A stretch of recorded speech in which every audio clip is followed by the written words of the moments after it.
दोस्तों, मेहरबानों, कदरदानों, क्या हाल है। आज हम बात करने वाले हैं ऑब्वियसली इंग्लैंड और स्पेन के बारे में, जो कि फाइनल होने वाला है। एंड द थिंग इज कि ये एक बहुत बड़ा महामुकाबला है। लेकिन उससे पहले मैं ये कहना चाहता हूँ, स्पेन वर्सेस फ्रांस और इंग्लैंड वर्सेस नेदरलैंड्स दोनों ही बहुत ही ज़बरदस्त और धमाकेदार गेम्स हुई, जिसमें बहुत कुछ हुआ।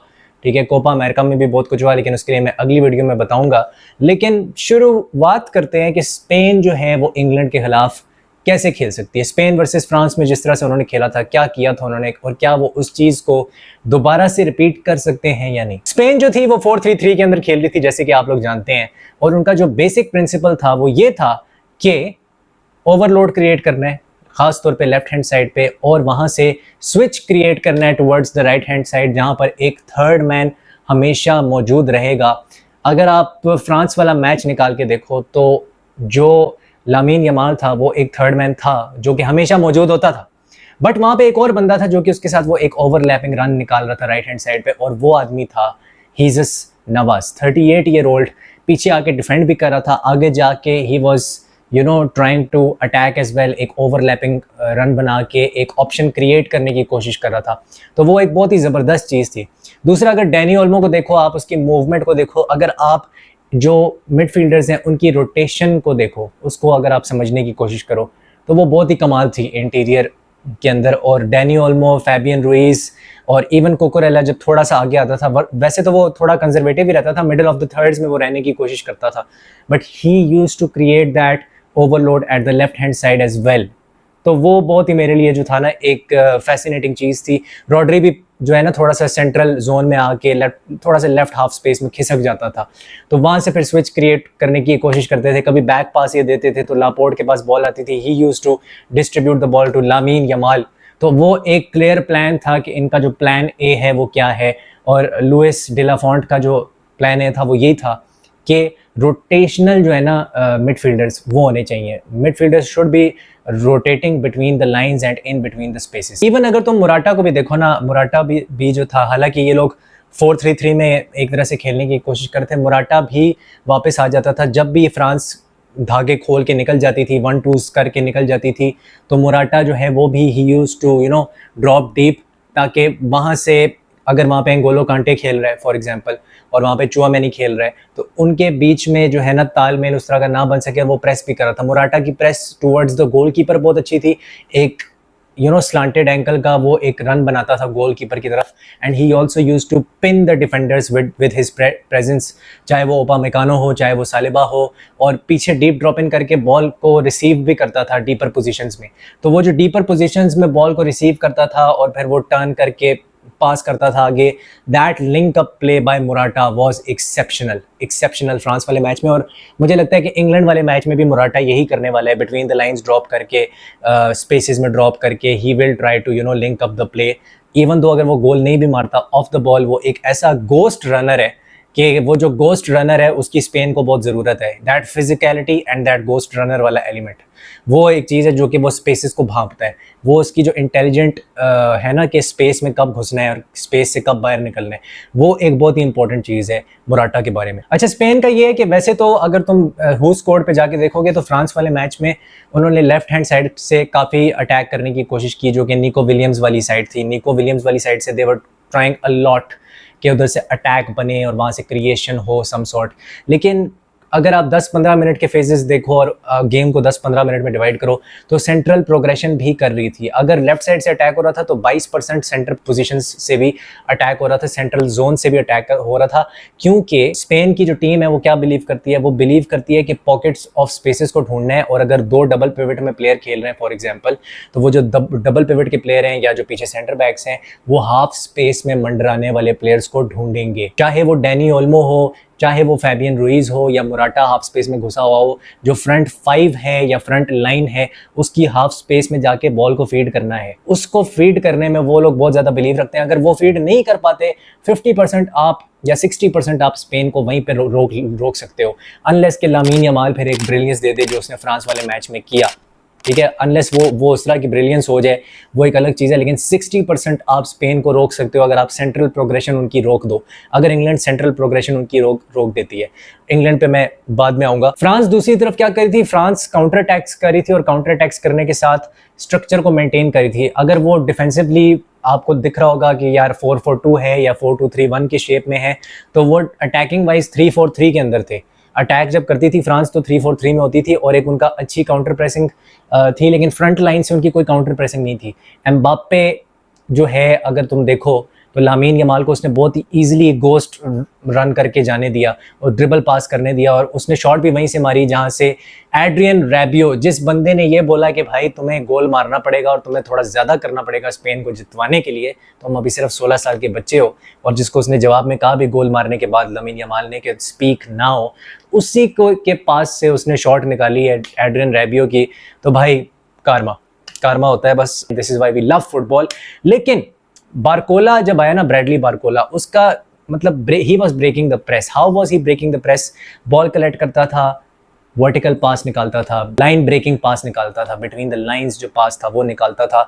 और एम्बापे को काफ़ी बार उसने ढूंढा लेफ्ट हैंड साइड पे। एम्बापे को बहुत अच्छा चांस भी मिला था आखिरी 10 मिनट में, but he obviously fluffed it, should have scored on that occasion. लेकिन फ्रांस क्या कर रही थी कि they were moving the ball you know on wider spaces. शुरू में तुमने देखा होगा कि जूल्स कुंडे जो है वो काफ़ी ज़्यादा अटैक करने की कोशिश कर रहा था, ओवरलैपिंग रन्स बना रहा था, ठीक है, अलॉन्ग साइड डेम्बेले, और दूसरी साइड पे थियो हर्नांडेज जो था वो कभी इंटीरियर रन्स बनाता था जब एम्बापे वाइड जाता था, ठीक है। तो वो उधर वो ये 4 बंदे जो थे ये मतलब स्ट्रेच कर रहे थे प्ले को, they were trying to stretch the play wider and overloads create हो रहे हैं दोनों साइड से। लेकिन जूल्स कुंडे ने आगे आना बंद कर दिया सेकेंड हाफ में। ये जो है ना, मुझे समझ नहीं आई, मे भी शायद गोल खाने के बाद जो दूसरा गोल खाया तो कॉन्फिडेंस लो हो गया और उसको लगा होगा कि यार मेरी वजह से अंदर गई है, और ऑन गोल तो खैर नहीं हुआ था, डैनी ओल्मो को गोल दे दिया गया एंड में, लेकिन शायद उसका थोड़ा सा कॉन्फिडेंस वहाँ पे शायद शैटर हुआ होगा। लेकिन अपार्ट फ्रॉम दैट मिस्टेक जो कि हुई वहाँ पे, जो कि मेरे ख्याल से जूल्स कुंडे की मिस्टेक नहीं थी वहाँ पे, क्योंकि प्रेस ही ठीक नहीं थी, फ्रांस की प्रेस ही ओरिएंटेड नहीं थी शुरू से, चाहे फर्स्ट लाइन ऑफ प्रेस हो, चाहे एम्बापे की प्रेस हो या मिडफील्ड लाइन की प्रेस हो, it was very very passive. Midfield तो बहुत पैसिव थी फ्रांस की। तो जूल्स कुंडे को मैं इतना कसूरवार नहीं ठहराऊंगा, वहाँ पे टीम की गलती है। टीम को जूल्स कुंडे ने कहा भी गोल खाने के बाद, जब दूसरा गोल खाया, कि what the hell are you doing guys. So वो जो एक प्रॉब्लम थी ना वो रेक्टिफाई नहीं हो पाई। सो ओवरलोड्स फ्रांस भी क्रिएट करी थी, और पोजिशनल जो प्ले था स्पेशली कुंडे का वो फिर बहुत ज़्यादा कंजर्वेटिव हो गया। और फिर अगर तुम डेम्बेले को देखोगे तो वो आइसोलेटेड था, डेम्बेले के लिए कोई ओवरलैपिंग रन निकालने वाला बंदा नहीं था। तो ये एक चीज़ है जो कि मैंने नोटिस की और मैंने इस मैच में देखा भी। जबकि दूसरी साइड पे तुम देखो नवास जो था वो हेल्प कर रहा था लामीन यमाल की, और नवास की जो गेम थी आई थिंक लोग उसके ऊपर ज़्यादा बात नहीं करे, but he had a very good game, क्योंकि वो कारवाहाल को रिप्लेस करा था और कारवाहाल को रेड कार्ड मिल गया था, वो नहीं खेल पा रहा था। सो आई थिंक अगर तुम रॉड्री की बात करो, लामीन यमाल की बात करो, जिस तरह से रॉड्री ने डोमिनेट किया पूरी उस चौमेनी कांटे वाली मिडफील्ड को, रैबियो वाली मिडफील्ड को, Rabiot was I don't know what he was doing on the pitch, क्योंकि मुझे तो एक ऐसा लगता है कि एक वो बहुत ज़्यादा हगा है मिडफील्ड में, दूसरा ओपामेकानो सेंटर बैक में बहुत ज़्यादा जो पोजीशन थी उसमें हगा है। तो ये कुछ ऐसी चीज़ें थी जो कि मुझे लगता है स्पेन दोबारा से कर सकती है इन अ 4-3-3 फॉर्मेशन, और वो फिर से ये कोशिश करेंगे, क्योंकि उनका एक कॉन्सेप्ट बहुत ही ज़्यादा क्लियर है कि यार ये जो मिडफील्ड 3 है ना, इनकी बीच में एक्सेलेंट रोटेशन होनी चाहिए। अगर इनकी एक्सेलेंट रोटेशन होगी तो 5 बंदों का 7 बंदों का ओवरलोड क्लस्टर बनेगा और फिर स्विच होगा। सो वो बड़ा इंपॉर्टेंट था। दूसरा, इनका टेम्पो बहुत फास्ट है। क्योंकि टेम्पो बहुत फास्ट है तो फ्रांस जितना मर्जी प्रेस करे, ऑपोजिशन जितना मर्जी प्रेस करे, फास्ट टेम्पो होने की वजह से they are just too good, और वो आराम से 1-2 करके निकल जाते हैं, धागे खोल देते हैं, और आराम से आप अचानक से देखते हो कि यार वो फाइनल थर्ड में आ गए। Nico Williams is going 1-on-1 with the full back, और जो लामीन Yamal he is going 1-on-1 with the full back. तो वो चीज़ें हैं।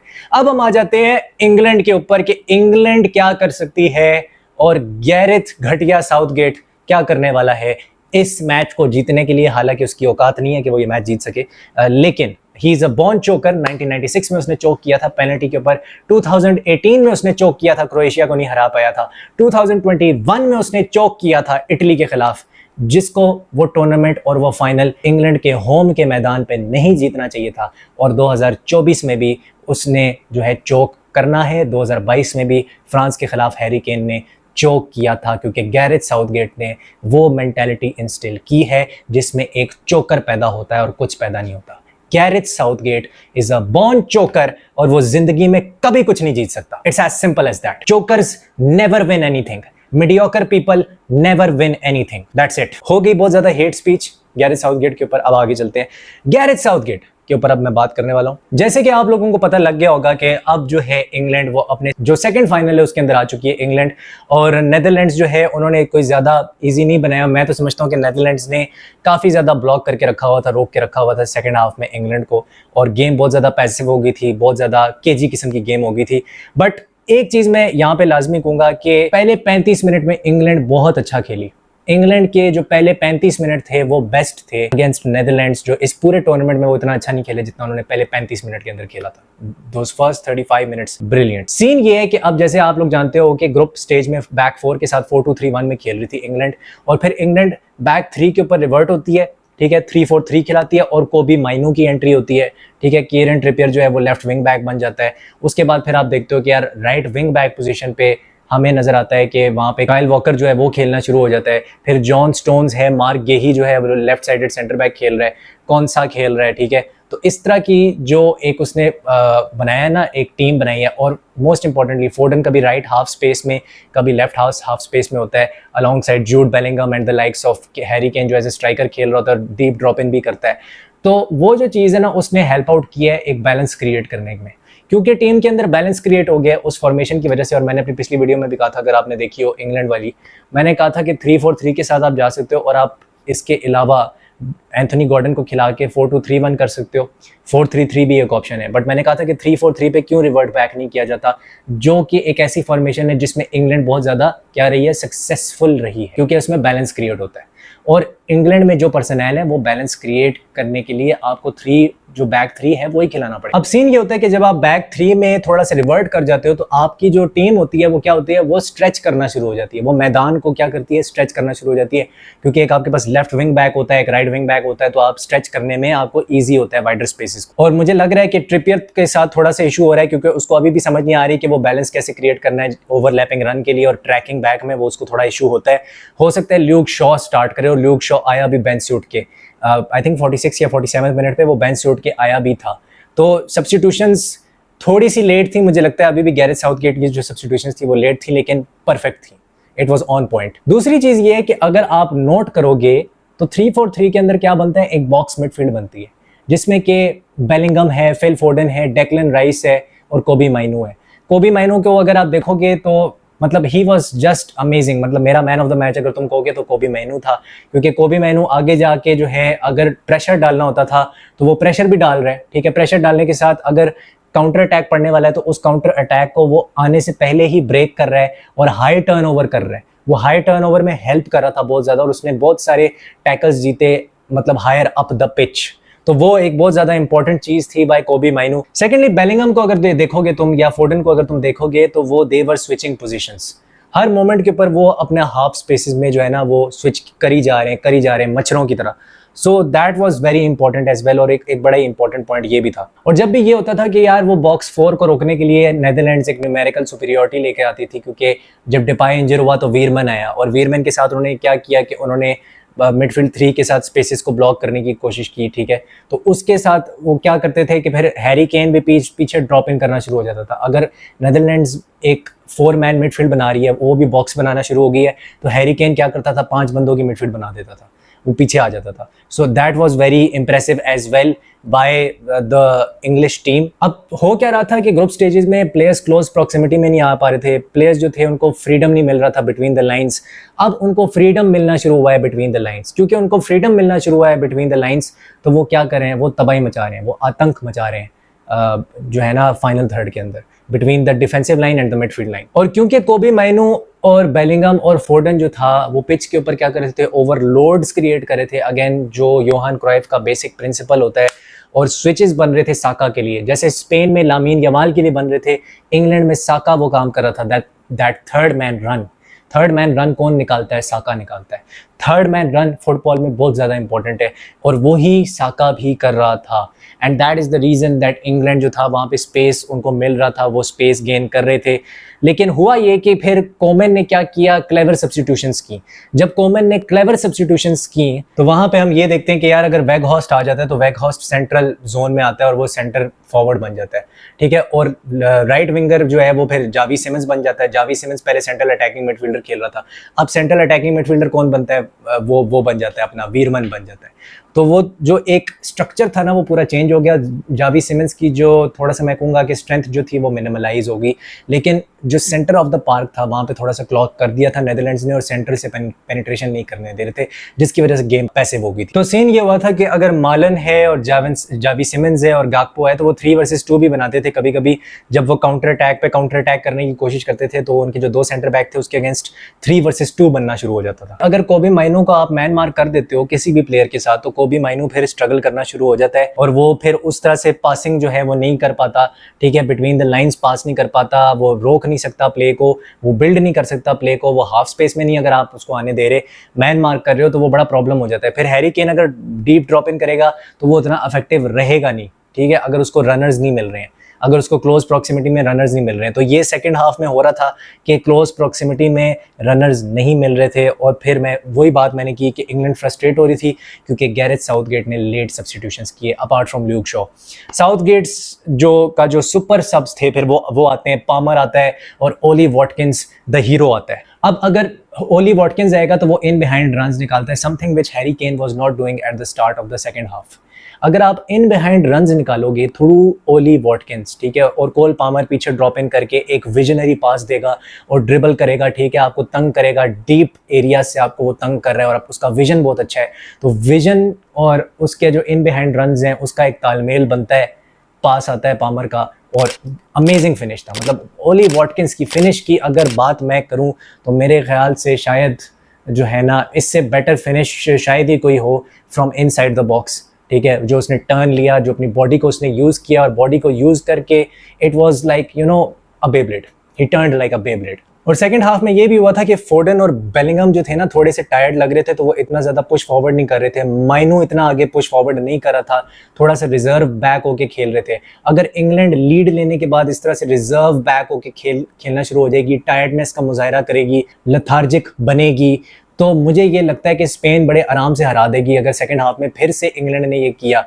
और secondly Harry Kane should not drop deep, इसमें टॉकिंग पॉइंट यही है, Harry Kane should not drop deep, ठीक है, अगर इंग्लैंड को जीतना है। सेकेंडली मैं ये ज़रूर कहूँगा कि वो पेनल्टी जो थी वो बिल्कुल नहीं थी, वो इन अ मिलियन ईयर्स कभी भी पेनल्टी नहीं थी।